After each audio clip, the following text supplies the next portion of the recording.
and Commander-in-Chief of the Defense Forces, my colleague, Excellency Governors, Cabinet Secretary, Ministry of Health, Ms. Susanna Kumicha, Mr. Lee Den Morrison, representing the Global Fund, Dr. Gitahi, Regional Director, AMREF, representatives of national and county governments, development partners, private sector representatives, ladies and gentlemen.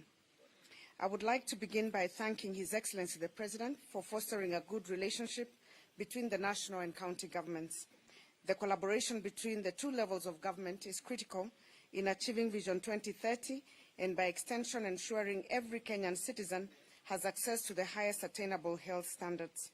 Since the onset of devolution, county governments have invested significant resources in strengthening health services and achieved good outcomes across all health system pillars. We have stepped up health facility infrastructure and equipment, increased focus on healthcare workforce, and increased budgets allocated at county level to health services.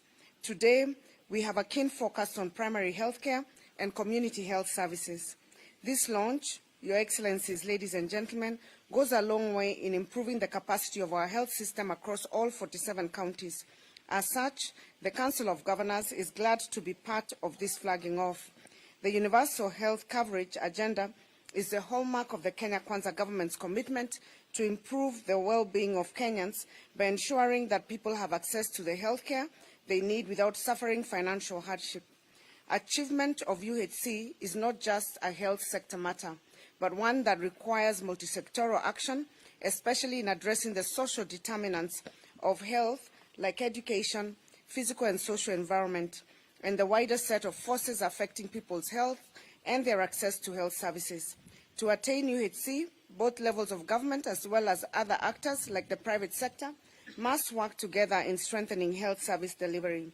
Your Excellency, ladies and gentlemen, there is a commitment by the Kenya Kwanza administration to accelerate implementation of strategic interventions to address access and affordability barriers to healthcare across county governments. Our first point of call is a paradigm shift by all of us from looking at healthcare as an expenditure to viewing it as a core development input. Investment in healthcare, therefore, is a constitutional responsibility as our citizens have a right to health.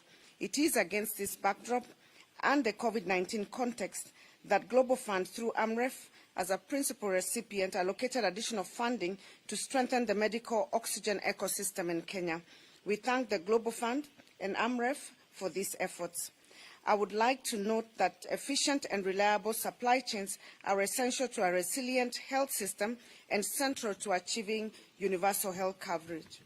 Reliable supply financing as well as evidence-informed supply forecasting and procurement processes are critical in ensuring sufficient and timely supplies.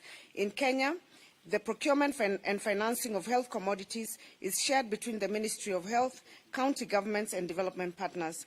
The Ministry of Health and Development Partners finance the procurement of commodities for vertical programs such as HIV, malaria, TB, family planning, while counties procure all other commodities. At this point, I would like to thank AMREF for building a robust supply chain system that has been used to deliver the oxygen ecosystem by the Global Fund.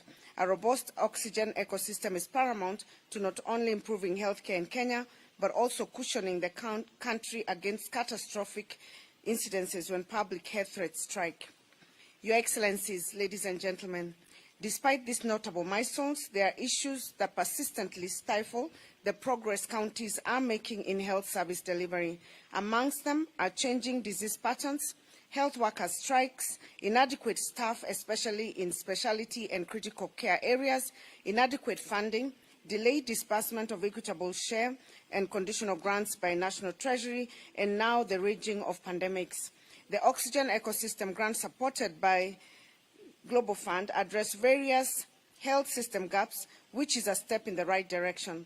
We therefore have drawn lessons from the implementation of this grant, which include the need to improve coordination in the planning, design and implementation of the project. There is also urgent need for formulation of norms and standards for infrastructure and equipment, as well as strengthening procurement and project implementation processes for effectiveness, efficiency, and overall value for money. By addressing these areas, far much more reaching success will be celebrated. Ladies and gentlemen, we know that Kenya is currently in the process of developing the next phase of Global Fund grant. As county governments, we would like to once again propose that the grant have a mechanism where National Treasury sub-grants implementation funding to county governments. This is a request we have put on the table before the Global Fund, the Ministry of Health, and the Treasury to consider, but has not yet been honored in previous grants. Direct grant funding to county governments will go a long way